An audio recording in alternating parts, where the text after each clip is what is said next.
Alam nyo kung tutulong lang at mayroon naman silang karapatan sigurong gawin o sabihin nating obligasyon na rin bilang Pilipino, bilang dating Pangulo at kasalukuyang Vice President, yung isa congressman pa, yung isa ay mayor, ay matatapos po yung problemang yan sa pagitan ni Kibuloy at saka ng PNP sa isyu ng warrant of arrest. Ang tinutukoy ko po na dapat tumulong ay ang pamilyang Duterte. Kasi ma-influensya po yan, mga yan sa Davao. Higit sa lahat, may pakikita nila sa buong mundo at sa lahat ng Pilipino na sila mismo ay susunod din at sumusunod sa batas. Okay? Kasi hindi naman pwedeng lagi na lang ay puro pagtutol or ayaw sa gobyernong ito. Kasi ang batas ay dapat itong masunod.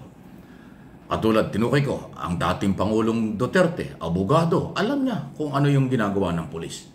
Alam niya yung court order, alam niya ang proseso. Si Inday Sara, Vice President, abogado rin yan. Alam niya yung ginagawa ng PNP at yung mga court order na yan. Si Congressman Pulong Duterte, bilang mambabatas, gumaganong batas, alam din yan, hindi pwedeng hindi. Ang dapat gawin, si Mayor Baste Duterte, so lahat sila. Kung sila lang ay nagkakaisa at gagalaw na pakiusapan, isurrender nila si Kibuloy, bida pa sila at matatapos ang hindi magandang nangyayari dyan po sa compound ni Kibuloy sa Davao. At maiiwasan na ang ganyang pagpapuyat, pagpapagod ng mga member nila at saka itong pulis. Alam nyo, kung tutuusin, si Duterte po may malaking responsibilidad yan. Kasi siya ay ini-appoint na administrator ng Kingdom of Jesus Christ. So siya yung dapat na magkumbinsi. Sabihin lang niya kay Duterte, kay Kibuloy, o Padre, baka pwede sumuko ka na lang kasi nasasaktan na yung mga member natin. Nasisira na tayo sa international community, nasisira na tayo sa mga Pilipino. Warrant of arrest lang, hindi natin maharap at hindi mo maharap. Mga ganon. Sumurrender ka na lang at mayroon naman tamang proseso. Huwag kang mag-alala. Tutulungan ka ng mamamayan at tutulungan ka ng iyong mga followers hanggang sa huli. Mga ganon. Kung ano man paraan ng pagkumbinsi. Sana ginagawa na ngayon yan. Kasi ako po naniniwala, hanggat ang mga Duterte ay papabor kay Kibuloy sa kanyang ginagawang pagtatago at hindi pagrespeto sa court order at warrant of arrest, tatagal itong isong ito. Hindi naman ibig sabihin pag sinurrender ng mga Duterte si Kibuloy, kung makumbinsi nila, sila ay magbabago na. Hindi eh. Pwede pa rin nilang ituloy yung kanilang paniniwalang pampolitika at ibang isyo. Yung kanilang pagiging andating ay oposisyon sa kasalukuyang gobyerno, pwede pa rin nilang gawin yun. Pero irespeto yung court order at warrant of arrest. Kasi mga abogado po sila. Mga matataas na opisyali sila ng gobyerno, dating Pangulo, kasalukuyang Vice President, yung isa congressman, yung isa mayor. Ang laki po ng kailang magagawa. Pero nakakalungkot dahil yung mga statement, lalo na nung mag-amang Duterte, yung dating Pangulo at Vice President, kinundi na pa ang ginagawa ng PNP. Sinasabing marahas. Sa halip na manawagan na mag-surrender na lang si Kibuloy, manawagan sa mga member ni Kibuloy na magpakahinahon, at manawagan din sa pulis na ayusin ang lahat, dapat ganun eh. Hindi eh. Nagbigay ng statement na pabor kay Kibuloy, kaya lalong uminit yung pampo ni Kibuloy na akala nila tama yung kanilang ginagawa. Ay hindi ho yun maganda. Sa akin pong observation at pananaw sa isyong ito. Pag may batas kasi, dapat sundin ng kahit sino. Kung may problema sa batas, question ninyo. Pwede kayong magpetisyon, pwede kayong magreklamo sa korte. Kung may problema kayo sa warrant of arrest, pwede kayong magpunta sa RTC na nagbigay ng warrant of arrest. Kung hindi pa kayo kontento dyan, punta kayo ng Court of Appeals, punta kayo ng Supreme Court. Ang daming korte na pwedeng yung puntahan sa legal na pamamaraan. Pero kung hindi naman kayo lumalapit sa mga korte at ang inyong harangan ay yung court order, ay walang mangyayari dyan. Dahil yung may dala ng court order, obligasyon yan na ipatupad nila tulad ng PNP at ng NBI. Ganun po ang sitwasyon eh.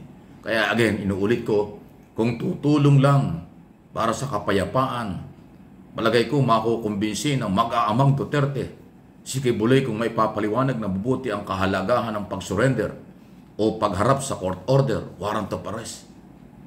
Palagay kong makukumbinsi yan. Kasi sa ngayon, sarado pa ang kaisipan eh.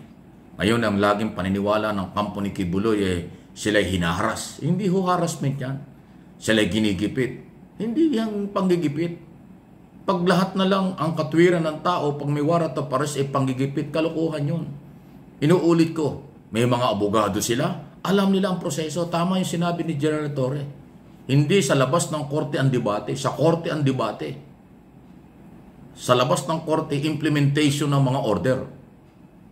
Sa korte ang debate kung illegal o legal ang mga order, ang korte ang magre-resolve niyan. Hindi sa palakasan ng boses o persahan. Ganun po yun eh. Yan ang rule of law. Due process, bibigyan ng pagkakataon ng korte ang lahat ng panig. Yan ho yung pinapairal. From day one, yan na yung sinabi ni Pangulong Marcos. Ang gusto niya sa kanyang administrasyon, mula 2022 hanggang 2028, rule of law. Anong ibig sabihin yan? Kung merong problema, imbestigahan.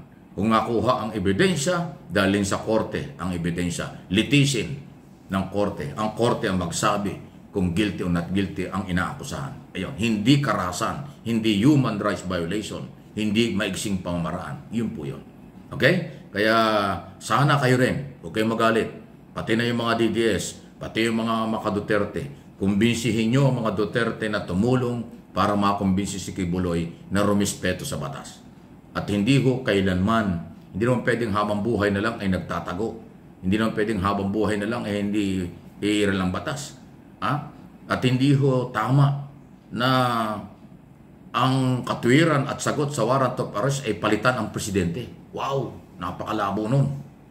Maitim pa yan sa tubig ng Pasig River na hindi pwedeng mangyari. Warrant of arrest galing sa korte sa issue ng di umani pang aabuso. Ang demand nyo, palitan ng presidente, mag-resign ng Pangulo, hindi pwede yun. Dahil 110 o 115 million ang Pilipino. Ang presidente ay Pangulo ng lahat ng Pilipino sa ayaw at sa gusto nyo.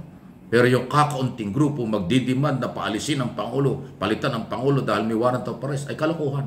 Kasi hindi naman Pangulo ang nag-issue ng warrant of arrest.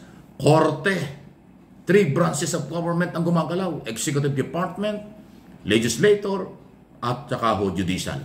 Nasa Judicial ang issue. Wala sa Executive Department, wala rin sa Senado at Kongreso. Nandun lang sa Kongreso at Senado dahil yung mga warrant of arrest. Dahil meron din silang authority tungkol sa contempt at iba pa. Yan po yung sitwasyon. O kaya, hindi naman tayo nagmamagaling. Paki-like po ninyo, paki-forward po ninyo ang mga video ko sa inyong mga kaibigan para makatulong tayo sa mga impormasyon. Maging bukas ang kaisipan, marami tayong malalaman. Pero pagka naging one-sided, pinagtatakpan ng katotohanan, pinagtatakpan ng rule of law, ay mahirapan kayo dyan. Subukan yung sumunod sa batas. Ang sarap ng feeling. Pero subukan yung lagi kayong galit, lagi kayong lumalaban, lagi kayong masama ang loob, ay hindi maganda yan sa kalusugan. Di ba? Magpakatotoo lang, may ginhawa. Tuloy ang buhay, tuloy ang maliligayang araw. After all, lahat tayo Pilipino pa rin. Magkaisa, yan ang susi ng tagumpay, katahimikan, kaunlaran ng ating bayan. Please like, follow, and subscribe sa aking mga channel.